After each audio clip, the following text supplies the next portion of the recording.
Now, from Wish TV, your local news source, this is All Indiana Politics. Good Sunday morning. Welcome to another edition of All Indiana Politics. I'm Phil Sanchez. Well, once again, a congressional disagreement over spending priorities has led to a federal government shutdown. So here's a look at the key programs that affect Hoosiers. Medicare, Medicaid, and Social Security benefits are not affected. That's because they're mandatory programs. Customer service could be impacted, though. The Postal Service funds itself, so government shutdowns don't affect the mail. And major food assistance programs, including SNAP benefits and school meal programs, are funded through the end of the month. Most VA services continue as normal as well, but thousands of federal employees are already furloughed, and all three National Park Service priorities in Indiana are closed as a result. Senator Todd Young says he does not expect the shutdown will end immediately. He talked exclusively to our government reporter, Garrett Berquist, moments after a failed Senate vote on the first day of the shutdown. So let's bring in Senator Todd Young. Senator, welcome back to the program. Good to be with you, Garrett. So let's begin with the government shutdown. Based on how the negotiations went over the continuing resolution and based off your prior experience with shutdowns, how long do you think this one's going to last? You know, it's unclear. There's a positive development. I just came off the Senate floor, and every Republican but one voted to keep government funded and to prevent this shutdown. We had 3 Democrats join us, so I think that's positive. But it's probably going to be a couple of days, unfortunately, until Democrats start considering making concessions, and the concession being to vote for a clean government funding bill so that we can work together on shared priorities. President Trump has vowed to lay off some furloughed federal workers. What do you say to federal workers here in central Indiana, particularly at places like the Defense Finance and Accounting Service over in Lawrence? Well, I tell them I and the Republican Party has their back. We're voting to fund government, to ensure that they get their paychecks, to ensure that the essential services of government that they provide are still offered to the American people predictably and without interruption. Democrats are calling for some healthcare-related tax credits to be extended. Is there room for negotiation there? Well, after we fund government, there is, but you can't have these sorts of negotiations in extremis. That is, when they're holding a hostage. In this case, the hostage being essential government services from the American people and those who want to support the American people. So we're not going to negotiate until we fund government. I think it's an eminently reasonable position.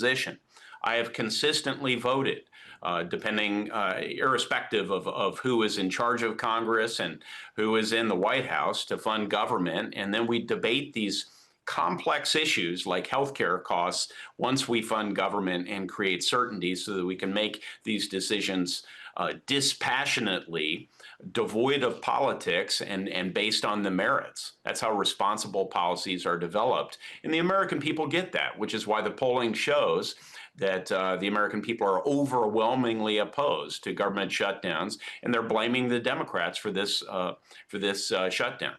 How worried should people be who are using federal food assistance programs such as SNAP or WIC?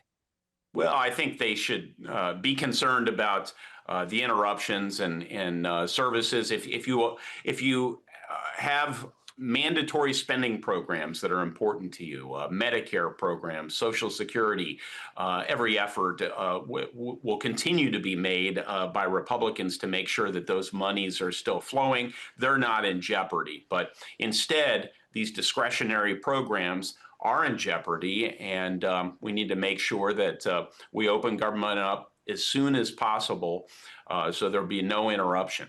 What services will your office provide while this shutdown is in effect? Well, we'll continue to have people here in the office that can receive messages and respond to phone calls.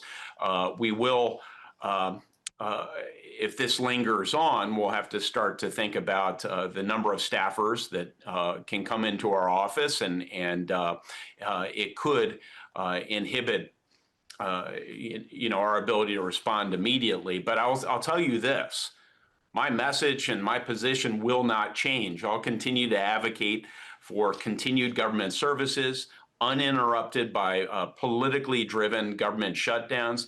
This is a manufactured crisis because the far left is asking Chuck Schumer and Speaker Jeffries and other Democrats to shut the government down as a sign of fighting.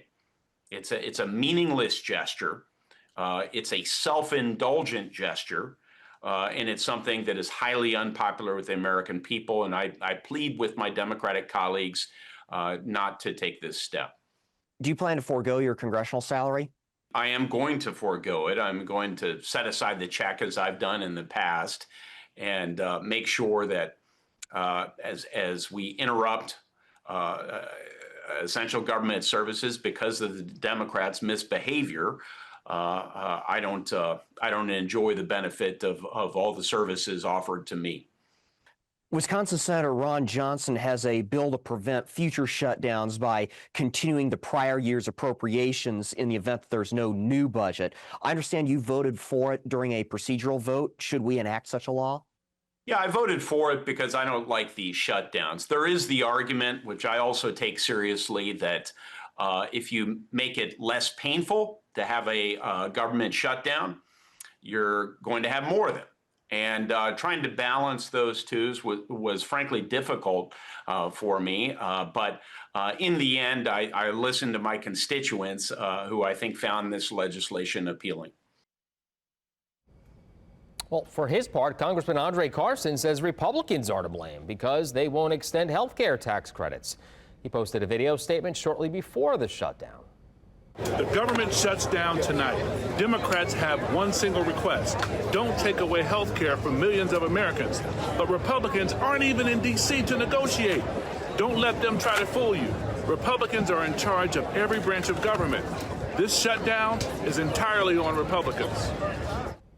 Closer to home, State House Democrats are demanding a legislative probe into the Indiana Economic Development Corporation. This follows the release of the forensic audit that found numerous instances of conflicts of interest. Investigators found donors to the Indiana Economic Development Foundation often received state-backed grants, loans, and tax incentives.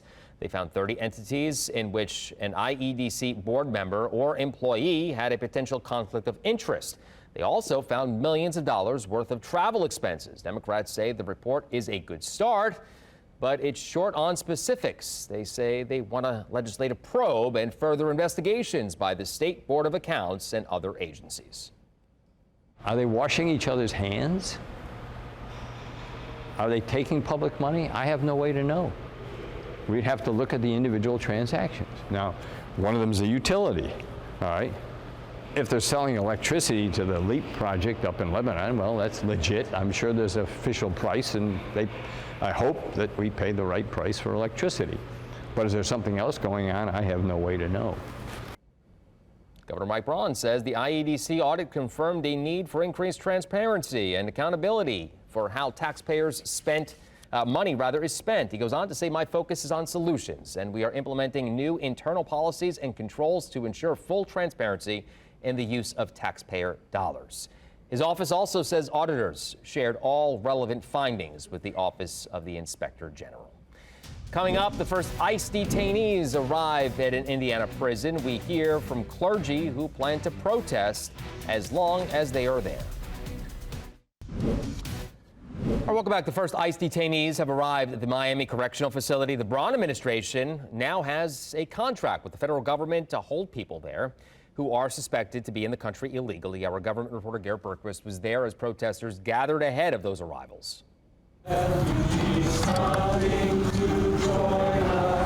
Tim Frederick has driven up from Westfield to protest the detentions before. He says his Christian faith gives him a duty to speak out. I mean, they're human beings too, and we're here to support them and to make sure that, that they have the treatment that they deserve. Several dozen clergy and congregants marched outside the Miami Correctional Facility in what is fast becoming a monthly practice. It is a moral crisis. It is an act of inhumanity and injustice. And as a people of faith, we must speak and we must act boldly. Since the last protest, Details about Indiana's contract with Immigration and Customs Enforcement have become public. The state will hold up to 1,000 men at the prison. Contract documents show they would be separated from the main prison population. The contract runs for 2 years. The federal government will reimburse the state up to $300 per detainee per day. I think what people really need to understand in the state of Indiana, this is about money. It's about greed. And that the state of Indiana is making a lot of money off of the exploitation of immigrants. Frederick says he plans to keep protesting. People are just, being picked up just because of the color of their skin. And that's not right. I mean, people have rights. They need to be treated. We need to follow the laws, obviously, in our country. But they should be treated humanely. And I think that's really important. Protest organizers say they hope to gather again at the end of October. Neither the Braun administration nor the Department of Correction responded to my request for comment on the protest.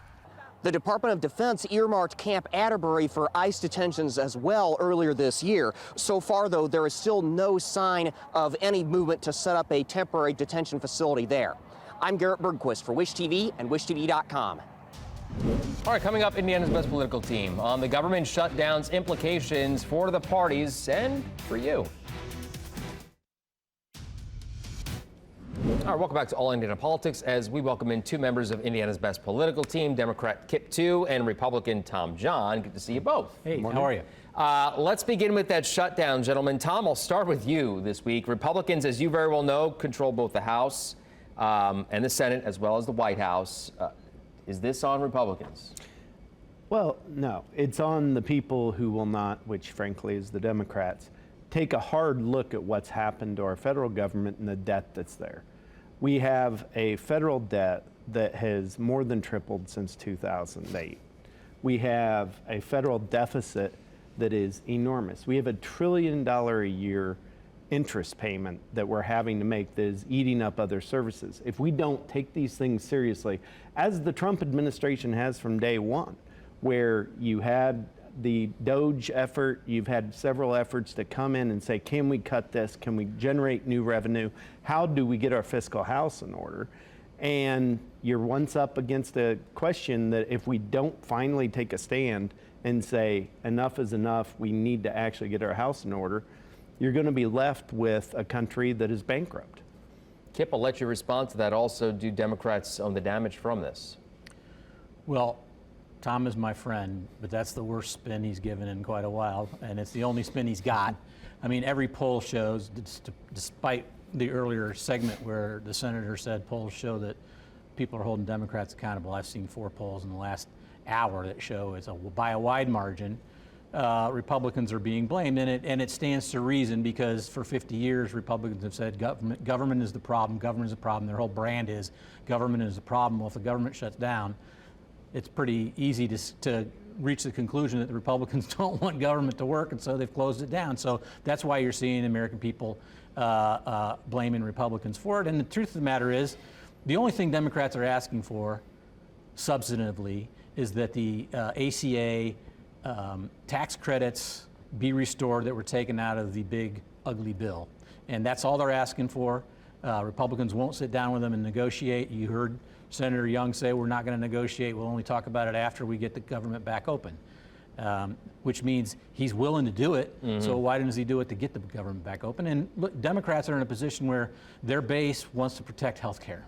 And I think it also stands to reason that Americans understand Democrats want to protect health care because we're the ones that passed it in the first place, and so we want to preserve it. So I think they believe us on this issue, and I think that they should.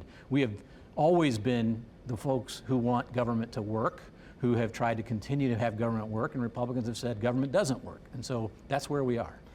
Well, I think you're looking at this. This administration won the last election because people didn't like what was going on in government under Biden. They didn't like how inflation, that's what it was. And now one of the problems you have here is, right, the parent who says eat your vegetables and you can't have your sweets is always the unpopular one. But the fact is, there was a mandate for President Trump and his administration to come in and say, we can't keep going with this. We can't keep having this. So why did they pass the bill that gave huge tax breaks to billionaires and not other people, and explode the deficit. Every time a Republican's been in power over the last 30 years, they've cut taxes and they have not made up for those revenues. So when you want to blame somebody for where the deficit is, you got to look at yourself. There's revenue growth there, and the fact is it's tripled, and in those years, 12 of those years in the last 16 have been Democrats in charge when the debt has tripled. I could probably, this could be a very easy day for me and just let you guys go, but I do have a question for you quickly I want to get to right now. Pretty much all, Kip, of public assistance programs are running normally, including the food and aid programs, rather, pretty good through the end of the month at least. Right now, though, which programs should Hoosiers be worried about the most? Well, I think about all of them. I mean, you got 30 days. The problem that I see, and with respect to this, is neither side has given themselves an out necessarily here, and so we've got some gamesmanship. And to end these things, there's always got to be an out because both sides have to be able to declare victory. Right. And both sides are sort of in their corner.